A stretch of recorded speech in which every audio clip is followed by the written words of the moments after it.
Good morning students. आज हम हिंदी में पढ़ेंगे व्याकरण पाठ एक और हमारा पाठ एक है संज्ञा। बच्चों, हम स्टार्ट करने से पहले हमें ये पता होना चाहिए कि संज्ञा किसे कहते हैं, संज्ञा की परिभाषा क्या है। ठीक है, तो हम स्टार्ट करते हैं। सभी बच्चे ध्यान देंगे। संज्ञा संज्ञा को इंग्लिश में क्या कहते हैं बेटा? नाउन। ठीक है, इसकी परिभाषा क्या है? किसी प्राणी, वस्तु, स्थान या भाव के नाम को संज्ञा कहते हैं। जैसे प्राणी में क्या क्या एग्जाम्पल दिए हैं बच्चों, क्या क्या उदाहरण दिए हैं? मोहन। प्राणी कौन होता है? जिसमें जान होती है, जैसे हम हैं, जीव जंतु हैं, ये क्या सब किस में आते हैं? ये प्राणी में आते हैं। ठीक है, तो इसके एग्जाम्पल दिया हुआ है यहाँ पे उदाहरण। मोहन, हाथी, मनुष्य, स्त्री, घोड़ा आदि। ठीक है, फिर है सेकंड वस्तु।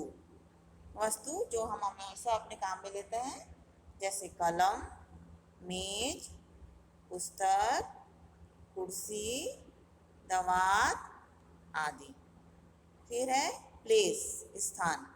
ठीक है, जहाँ हम रहते हैं, जैसे जयपुर, गांव, नगर, दिल्ली, जोधपुर आदि। ठीक है, फिर है भाव। हमारे भाव कौन कौन से होते हैं? यहाँ पे दिया है कि हमारे में क्या महसूस होता है, हमें कैसा महसूस होता है।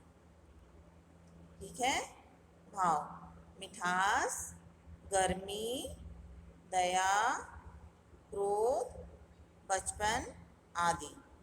ठीक है बच्चों, आपको याद रखना कि संज्ञा की परिभाषा क्या होती है? किसी प्राणी, वस्तु, स्थान या भाव के नाम को संज्ञा कहते हैं। ठीक है, फिर नेक्स्ट है संज्ञा के प्रकार। संज्ञा कितने प्रकार की होती है? ये सब बच्चों आपको याद रखना है कि संज्ञा कितने प्रकार की होती है। संज्ञा 3 प्रकार की होती है। कितने प्रकार की होती है बच्चों? 3 प्रकार की। पहला है व्यक्तिवाचक संज्ञा। पहला क्या है बच्चों? व्यक्तिवाचक संज्ञा।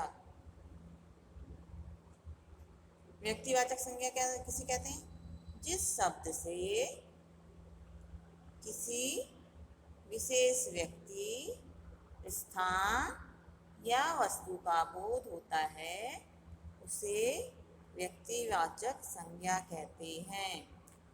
जिस शब्द से किसी विशेष व्यक्ति, स्थान या वस्तु का बोध होता है, उसे व्यक्तिवाचक संज्ञा कहते हैं। जैसे राकेश, राधा, उदयपुर, हिमालय, जलेबी, ताजमहल आदि। बच्चों, इसमें नाम क्या हुआ? इसमें नाम हुआ राकेश एंड राधा। और स्थान कौन कौन से हुए? उदयपुर, हिमालय, ठीक है, ताजमहल, ठीक है, और वस्तु कौन सी हुई? जलेबी। ये आपको अच्छे से समझना भी है। ठीक है, तो पहला क्या है? व्यक्तिवाचक संज्ञा। फिर सेकंड है जातिवाचक संज्ञा। ठीक है, सेकंड क्या है? जातिवाचक संज्ञा। जिस शब्द से किसी जाति के सभी प्राणियों या पदार्थों का बोध होता है, उसे जातिवाचक संज्ञा कहते हैं।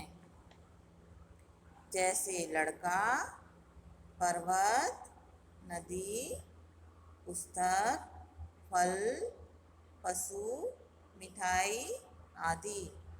ठीक है, जातिवाचक संज्ञा में क्या होता है बच्चों? जिससे हमें जिस जाति के सभी प्राणी या पदार्थों का बोध होता है, उसे हम कौन सी संज्ञा कहते हैं? जातिवाचक संज्ञा कहते हैं। ठीक है, फिर नेक्स्ट है थर्ड भाववाचक संज्ञा। थर्ड क्या है? भाववाचक संज्ञा। जिस शब्द से किसी प्राणी या पदार्थ के भाव, गुण या स्वभाव का बोध होता है उसे हम क्या कहते हैं? भाववाचक संज्ञा कहते हैं। बेटा भाववाचक संज्ञा में क्या होता है? इसमें हमारे भाव प्रदर्शित होते हैं। हम जो भी हमारे प्रक्रिया व्यक्त करते हैं या जब जो भी हम भाव व्यक्त करते हैं, ठीक है, वो इसके अंतर्गत आता है। जैसे हम कभी क्रोध करते हैं तो हमारे चेहरे से पता चलता है कि हमें बहुत तेज गुस्सा आ रहा है। कभी हमें बहुत ज़्यादा खुशी होती है तो हमें खुशी हमारे चेहरे पर हमारे दिखाई देती है, ठीक है। वीरता, ये सब हमारे क्या होते हैं? भाव होते हैं, ठीक है। इससे हमारे भावों का पता चलता है, एक्सप्रेशन का पता चलता है। वह क्या कहलाती है? भाववाचक संज्ञा। तो बच्चों आपने पढ़ा कि संज्ञा कितने प्रकार की होती है? 3 प्रकार की होती है, ठीक है। व्यक्तिवाचक संज्ञा, जातिवाचक संज्ञा एंड भाववाचक संज्ञा। ये सब आपको लर्न करना है, आपको सभी को याद करना है। ओके।